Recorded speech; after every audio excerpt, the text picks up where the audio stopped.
Salutations à tous, ici le docteur Joe Dispenza. La connaissance est le précurseur de l'expérience. Plus nous avons de connaissances, plus nous sommes préparés à un nouvel événement dans notre vie. Et si nous pouvons donner plus de sens à ce que nous faisons, nous gagnons toujours plus de valeur. Je voudrais donc commencer par parler de la façon dont la plupart des gens vivent leur vie. C'est un fait scientifique que votre cerveau est organisé pour refléter tout ce que vous savez dans votre vie. Votre cerveau est un registre de toutes les choses que vous avez apprises intellectuellement et de toutes les choses que vous avez vécues dans votre vie. En d'autres termes, votre cerveau est un artefact. Maintenant, la plupart des gens se réveillent le matin et ils pensent à leurs problèmes. Ils pensent à eux-mêmes et ils commencent à s'ancrer dans certains sentiments et émotions qui réaffirment leur personnalité. Et puisque ces sentiments et émotions sont le produit final d'expériences passées, parce que c'est ce que sont les émotions, alors les gens commencent à s'ancrer chimiquement dans le passé. Ils pensent alors neurologiquement dans les circuits de leur cerveau qui sont connectés au passé. Et ils se sentent émotionnellement et chimiquement dans les limites de ces expériences passées. Ainsi, la personnalité ou l'état d'esprit de la plupart des gens est défini par le passé. Et si les pensées sont le langage du cerveau et les sentiments le langage du corps, alors la façon dont la plupart des gens pensent neurologiquement et ressentent chimiquement les fait fonctionner comme un soi prévisible lié au passé. Maintenant, nous pouvons appeler cela, pour la plupart, notre réalité passée et présente. Parce que, une fois que nous ancrons la conscience dans le cerveau et le corps, et dans un état d'être, nous pourrions alors dire que nos comportements, nos choix, les expériences qui nous attendent et comment elles vont être ressenties, deviendront très prévisibles. Et donc, les gens ont tendance à avoir les mêmes pensées, ils font les mêmes choix, ils manifestent les mêmes comportements qui créent les mêmes expériences, tout cela pour l'émotion familière que l'on appelle la vieille personnalité ou le vieux soi. Ce CD a pour but de vous définir comme une vision de l'avenir au lieu d'un souvenir du passé, pour que vous puissiez passer de l'ancien soi au nouveau soi. L'un des ingrédients qui vous aide à le faire est la conscience. La conscience, c'est l'attention. Et la conscience, c'est prêter attention et remarquer. Donc, plus vous êtes conscient de votre inconscience, moins vous serez inconscient au cours de votre journée. J'ai maintenant choisi 2 moments très spécifiques pour ces méditations. Tout d'abord, lorsque vous vous réveillez le matin. Je vais vous demander de faire la méditation du matin parce que la chimie de votre cerveau passe de la mélatonine à la sérotonine. Et parallèlement, vos ondes cérébrales passent de delta à theta, d'alpha à bêta. De votre subconscient à votre conscient, la porte du subconscient s'ouvre le matin. Donc, si vous commencez à penser à une nouvelle réalité pour vous-même, vous commencez à penser à une nouvelle expérience que vous aimeriez voir. Si vous commencez à envisager une nouvelle façon d'être, et vous commencez à prendre du temps sur votre vie chargée et à penser à une certaine expérience future qui vous attend. Le processus de réflexion et de contemplation est un processus de construction neurologique dans votre cerveau.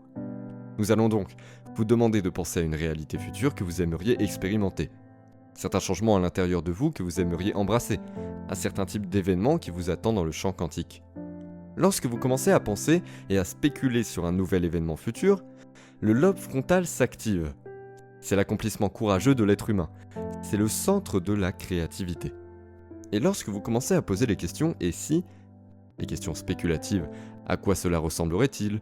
Comment ce serait ? Quel avenir m'attend ? Qu'est-ce que je veux ?» En posant ces questions du lobe frontal, parce que le lobe frontal est connecté à toutes les autres parties du cerveau comme un grand chef de symphonie, il commence à regarder le paysage entier du cerveau.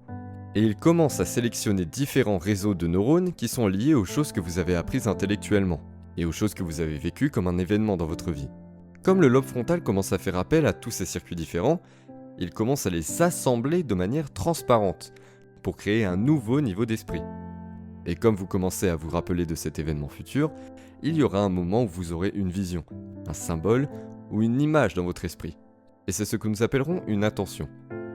Et comme vous commencez à forcer votre cerveau à faire de nouvelles séquences, de nouveaux modèles et de nouvelles combinaisons, vous commencez à réorganiser les circuits de votre cerveau.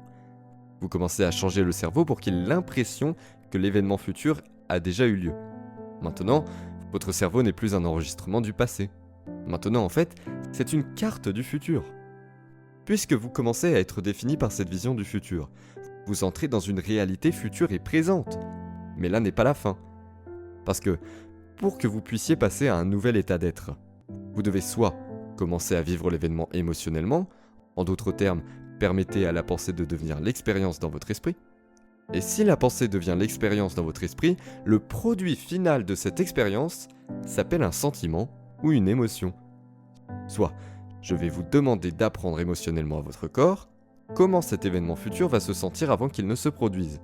Et lorsque vous commencez à combiner cette intention claire avec une émotion élevée de gratitude ou de joie, ou d'inspiration, un sentiment illimité, un sentiment d'autonomisation, votre corps, qui est l'esprit inconscient, commence à croire et à accepter qu'il vit dans cette réalité future au moment présent. Et vous commencez à activer et à signaler de nouveaux gènes et de nouvelles façons, de sorte que votre corps vit maintenant dans le futur au lieu du passé.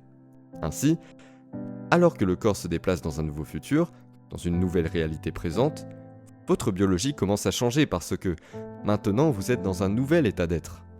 Une fois que vous serez dans ce nouvel état d'être, je vais vous demander de penser aux choix que vous allez faire, de revoir le comportement que vous allez démontrer au cours de cette journée, d'un jour, d'une vie. Quelles expériences vous attendent et comment elles seraient ressenties. Et lorsque vous commencez à répéter mentalement que ce sera ce jour futur, le programme matériel de votre cerveau, par la répétition, commence à se transformer en un programme logiciel. Les cellules nerveuses qui s'activent ensemble se connectent entre elles. En d'autres termes, vous êtes capable de reproduire ce niveau d'esprit de plus en plus facilement chaque jour. Je vais également vous demander, par cet état d'être élevé, de vous rappeler qui vous ne voulez plus être, de prendre conscience des choix que vous ne ferez pas en ce jour-là. Car le plus difficile dans le changement, c'est de ne pas faire les mêmes choix que la veille. Et l'autre difficulté du changement est que nous devenons inconscients.